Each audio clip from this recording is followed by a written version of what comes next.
Is this a tough week or a tough time of year with everybody gone? You guys have just played a real long stretch of really good teams. You come home, you're playing an afternoon game. Christmas is right around the corner. Has it been difficult at all to focus? No, not at all. It's been great.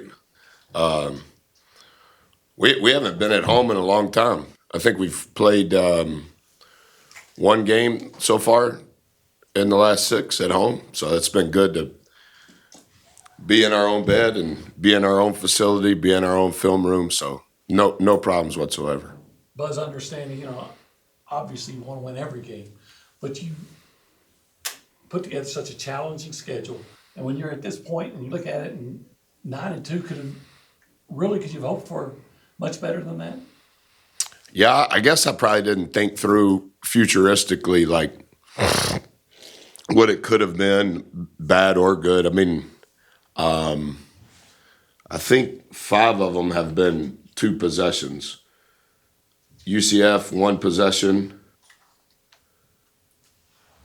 Creighton 2, Rutgers 2, Texas Tech 2, Purdue 2. So 5 of the 11 have been 2 possessions. So yeah, I don't know that when we were putting it together, and for sure, Olin, when we were playing it, was I thinking, I wonder if we can get to 9-2 going into Houston Christian. I think you're just trying to give all of your effort and emotion and energy to what gives us our best chance, and am I personally doing all that I can to help us? And how can I find some way, some word, some action, maybe to move the needle just a little bit? Because there's such, I mean, if 5 of the games, half of the games are a coin flip, I don't think you have any extra emotion or energy to give to anything else. Have you seen a league do what this league's been able to do in non-conference? I think, No. watching South Carolina beat Clemson just kind of put everything over the top with. Yeah, I think personally, all coaches would probably say this. I know my last year at Marquette was when the Big East became what the Big East currently is.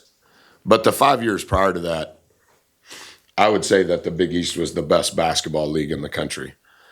And I think the stats would bear that out. And I think that the 5 years that we were at Virginia Tech, I think the stats would bear out that the ACC was the best league.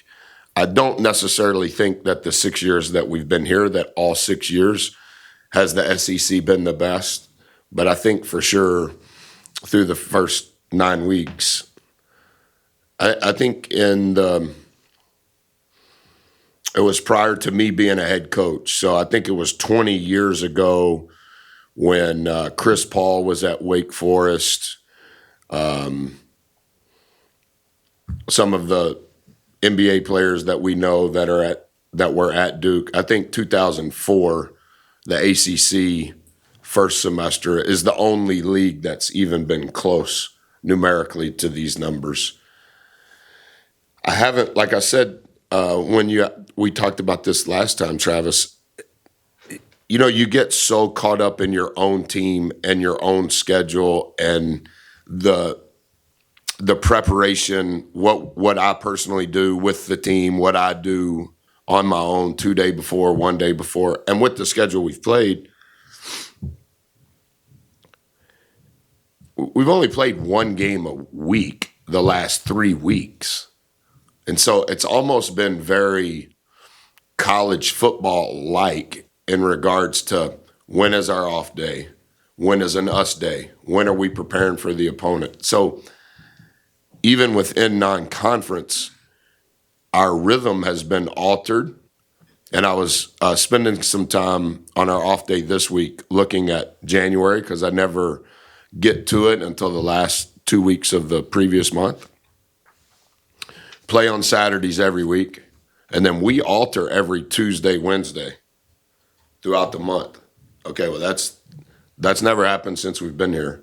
But I haven't been able to keep up other than the amazing numbers that our league has put up. But I haven't been able to study any of the teams or really watch. I kind of keep up with the scores like most fans do, but man, it's somebody's got to win and somebody's got to lose, So, but what the league has been able to do thus far in non-conferences, very impressive.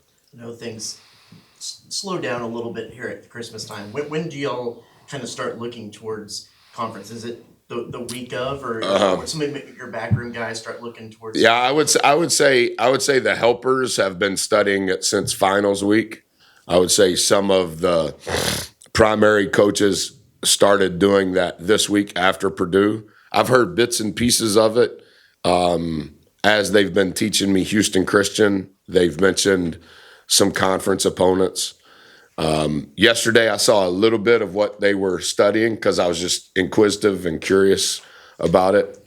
I will wait until the day after Christmas. I'm not very good at keeping it compartmentalized. And then there's also just a part of maybe because I'm from the country, do your job today. You're getting paid for your job today. And then tomorrow, do your job tomorrow. And so I've never been able to like get ahead. And I don't know if that's immature or lack of skill, but emotionally I just can't. And so I'll start the day after Christmas with the opponent once I solve Abilene Christian a little bit. Because I'm not going to suggest that Farrell is going to go out and score 16 points all the time. But are you to the point now with him that you maybe confident in that you're getting a little more out of him offensively? I think he's the best prospect on the team. Like I've told you guys, I think he's underperformed since he's been here. He believes that he's ultra gifted to be his size, to be his level of skill is fine, but his agility, his strength. I think there was a lot of content in regards to how we coach and the pace at which we operate. That was an adjustment for him. He's been very diligent. He hasn't backed away. And you could argue there were a lot of superlative performances in Indianapolis, but his was probably the swing vote. To be able to throw it to somebody inside, to shoot 100%. His presence at the rim defensively was remarkable. Can he do it every night? I don't know. Can he be better than he was the first 10 games? I for sure believe that. And that's why I've been pretty steadfast in my belief with him publicly, but 1,000% steadfast in my belief with him personally. He's got a really good spirit about him, really good heart. He wanted to be here. He knew how we would coach him. And his lack of consistency has hurt us in some games. And I also think Henry's consistency has probably overshadowed Gochi's lack of consistency. But if we could get those two guys, when Henry got hit, I knew he wasn't glossed over, but like I'm so close to him, I knew he was hurt, and he's a tough kid. And when he came out, I don't ever talk to the kids when I sub them out, but I walked down there in real time, Olin, maybe 3 minutes after I subbed him out, and he had his hands on his knees, and I said, "Hey man, are you hurt?" And he looked up at me, and I go, "You're hurt, aren't you?" And he goes, "I'm going to be all right. I just need a few more minutes." But, you could kind of tell he got hit right in that, like at the bottom of his neck. And that was his worst game statistically, and it was Gochi's best game statistically. And we just need to get to the point where, regardless of which one is in, can those two guys give us great consistency for 40 minutes? And if they can, then that for sure changes our team in a positive way. What's been the difference defensively for this? And maybe it's the transfers you brought in, but what makes this group's, I guess, defensive performance so far maybe different than in years past? Yeah, good question. I think this morning we're ranked 6th nationally in our defense. I think Coach Devin would be the first answer. He's elite at what he does. His plans have been spot on, and I mentioned this. I mentioned this in Fort Worth. You may have been there. The plan is right, but we've been practicing the adjustments to the plan, which is very rare. And I think the timing of the adjustments have been important, particularly against Purdue, particularly against Texas Tech. I think some of that a little bit against Rutgers because we had 2 days to prepare for Rutgers. But then I also think the maturity and the experience of our guys in our defense, we call our defense Seattle 3 in honor of Gus Bradley, the DC of the Colts, when he was with Seattle. It's kind of a version of Coach Kiffin, Tampa 2. It's like the next version. And that's when they won the Super Bowl with all those guys at Cam Chancellor from Virginia Tech. And so I think those reps and our ability to kind of change some of the layers behind the foundation has been really good. For all the success that the SEC's had, a team like Alabama gets pushed to the brink last night against North Dakota. And I know you're not playing on the road tomorrow, but, even after you guys beat Ohio State, you had a rough half against Southern. We were terrible. Well, How many did Ole Miss beat Southern by? 13? Couldn't tell you if I'm being honest. I think they played Southern earlier this week, I think. Okay. But I guess just what I'm trying to say is, you guys are coming off such a run or a stretch of wins against power conference teams. You got 2 games against, non-power conference teams. Just how much of a reminder might it be to, keep that focus, even if it's against a team that isn't maybe rated as high? Well, I think like if you study the net, and you probably do, like there's a lot of teams in the same range that we are that have played a very high quantity of quad 4 games. And so I think there's something in the algorithm based on the line. If you dominate and or do really well against quad 4s, in November and December, it has the same value as playing some of the teams that we've played. So I think from a value standpoint, it may not be as aesthetically pleasing to the fans, but as it relates to the algorithm, it still applies. So I think when we played Lamar, they were a quad 4, and now they're a quad 3. And I would say, I haven't looked at it, but I would assume that Houston Christian today is a quad 4. And so, but this will be our 4th quad 4 that we've played, which will be the least number that we've played since we've been here. So I don't know what the line will end up being, but you'll know before I'll know. But as far as we still need to do a good job relative to those things, I do think that our guys understand bits and pieces of what we're talking about, and they for sure know that we were not emotionally or mentally prepared the way we should be in the first half against Southern. We were dramatically better in the second half and back to normal, but we need to, hopefully that was the only bad half we'll have like that. You've got 10 guys that you've given significant minutes to. How do you sub? Is it per game, per situation?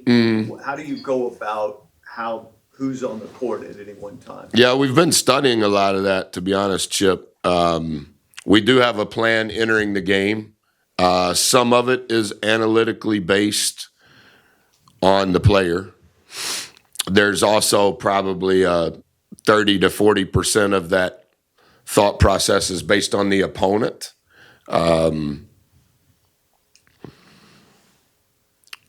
But I do think that our staff's communication in real time has continued to improve. But when I call them player personnel meetings, the group that joins me for those player personnel meetings, we've kind of gotten to the point where each of the people that are in the room study kind of similar. It's all similar, but they are in charge of specific buckets.